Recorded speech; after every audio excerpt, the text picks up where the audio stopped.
Bonjour à tous, il est 13 heures. C'est l'heure de votre journal qui vous est présenté par Sophie Danzenac.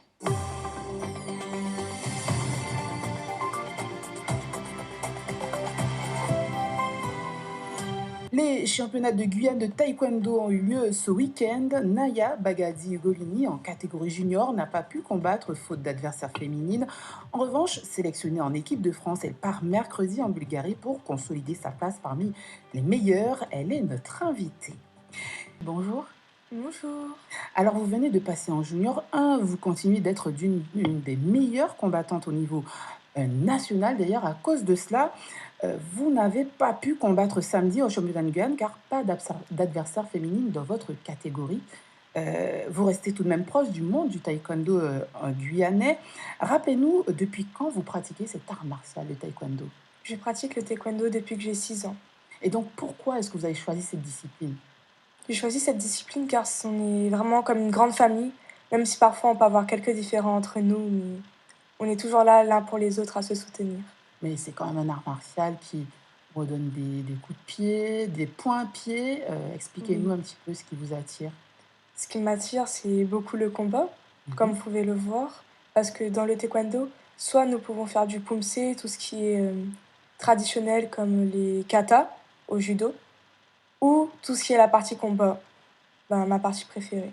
Ah, la partie préférée, c'est le combat. Alors, vous êtes sélectionné en équipe de France et vous vous entraînez quotidiennement en Guyane à l'IFAS, l'Institut d'accès au sport de haut niveau, et en France à l'INSEP. Mercredi, vous partez vers la Bulgarie pour le deuxième Open prévu par l'équipe de France. Tout cela en vue des championnats du monde en avril.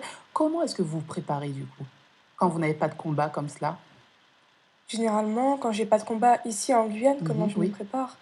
C'est surtout à l'aide de mes coéquipiers, les dont mon garçons. club, beaucoup les garçons, qui m'aident à évoluer. Sans eux, je ne serais pas comment j'aurais pu évoluer comme ça, et surtout les conseils de tous les coachs de Guyane.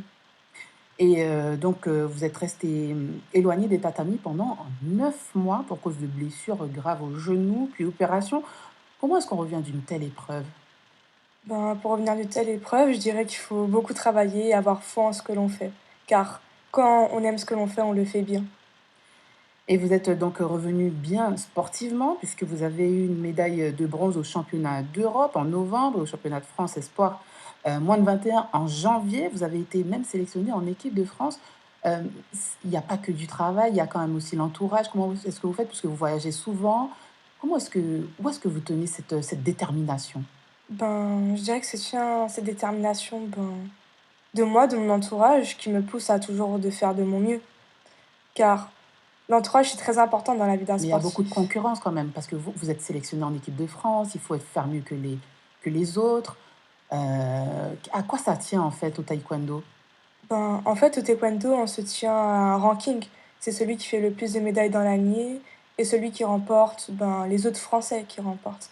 Ce qui fait que la concurrence change, on s'améliore toujours après chaque compétition ou après chaque entraînement. Ce qui fait qu'il faut toujours se tenir aux nouvelles. Et vous allez aussi en classe. Comment est-ce que vous arrivez à rester au niveau en classe, également en sport? Heureusement, l'IFOS, depuis maintenant 2 ans, si j'ai exact, a organisé des classes où on fait directement classe dans l'institut de haut niveau, où les professeurs du collège Gérard Holder nous viennent à nous. Et c'est vraiment grâce à eux qu'on peut continuer le sport. Je pense à tous les jeunes de l'IFAS comme moi qui partent beaucoup tous les mois. Quel est votre rythme justement à l'IFAS? Vous avez des horaires aménagés? C'est ça. De 7 heures à 12h30, voire 13 heures, on a cours. Et après, nous sommes libres à nos activités sportives. On a aussi des aménagements tels que la prépa physique et la préparation mentale. Quel est votre objectif? Devenir vraiment sportif de haut niveau ou alors vous hésitez encore? Parce que vous avez que 14 ans, bientôt 15. Oui. Et mon objectif est clair depuis que je suis toute petite, c'est vraiment de devenir comme les grandes femmes qu'on voit à la télé, comme vous un peu, mais plus dans le taekwondo. Donc championne de taekwondo. C'est ça. Et à côté, est-ce que vous avez une idée un petit peu de carrière professionnelle en Ben, dehors du sport? toujours lié au sport, Sur les plus dans la médecine, kinésithérapeute. Merci Naya Bagadi Golini. On continue bien sûr de vous suivre à travers vos exploits. Et c'est ce que l'on vous souhaite puisque vous avez deux échéances, les championnats du monde en avril en Ouzbékistan et les championnats de France en mai prochain. Merci d'avoir accepté notre invitation. Merci.